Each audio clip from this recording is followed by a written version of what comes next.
Hi hello കുട്ടികളെ, നമ്മളിന്ന് നോക്കുന്നത് മലയാളത്തിലെ ശൈലികളെക്കുറിച്ചാണ്. ഓക്കെ, അതിൽ ഫസ്റ്റ് ക്വസ്റ്റ്യൻ ഇതാണ്: ഓളം നിന്നിട്ട് കടലാടുക എന്ന ശൈലിയുടെ അർത്ഥമെന്ത്? ഓളം നിന്നിട്ട് കടലാടുക എന്ന ശൈലിയുടെ അർത്ഥമെന്ത്? 4 ഓപ്ഷൻസ് ഉണ്ട്. ഓപ്ഷൻസ് വായിക്കാം. ഓപ്ഷൻ എ അരിഷ്ടിച്ച് ജീവിക്കുക, ഓപ്ഷൻ ബി അസാധ്യമായ കാര്യം, ഓപ്ഷൻ സി ഒരു കാര്യം ചെയ്യുമ്പോൾ മറ്റൊന്ന് ചെയ്യാതിരിക്കുക, ഓപ്ഷൻ ഡി അസാധ്യമായിട്ടൊന്നുമില്ല. അപ്പോൾ ഇതിൽ ആൻസർ വരുന്നത് എന്താണ്? അസാധ്യമായ കാര്യം. അപ്പോൾ എന്താണ്? കടലിലെ ഓളം തീർന്നിട്ട് നമ്മൾ അതിലിറങ്ങി കളിക്കാമെന്ന് വിചാരിച്ചാൽ അതൊരിക്കലും നടക്കുന്ന ഒരു കാര്യമല്ല.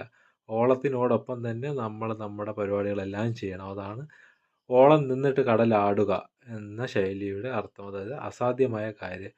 ഓളം നിൽക്കണ വരെ നമുക്ക് കാത്തു നിന്നിട്ട് കാര്യമില്ല. അത് അസാധ്യമായ ഒരു കാര്യമാണ്. നമ്മൾ അതിൻ്റെ കൂടെ തന്നെ ജീവിച്ച് പോവുക. Okay, bye bye.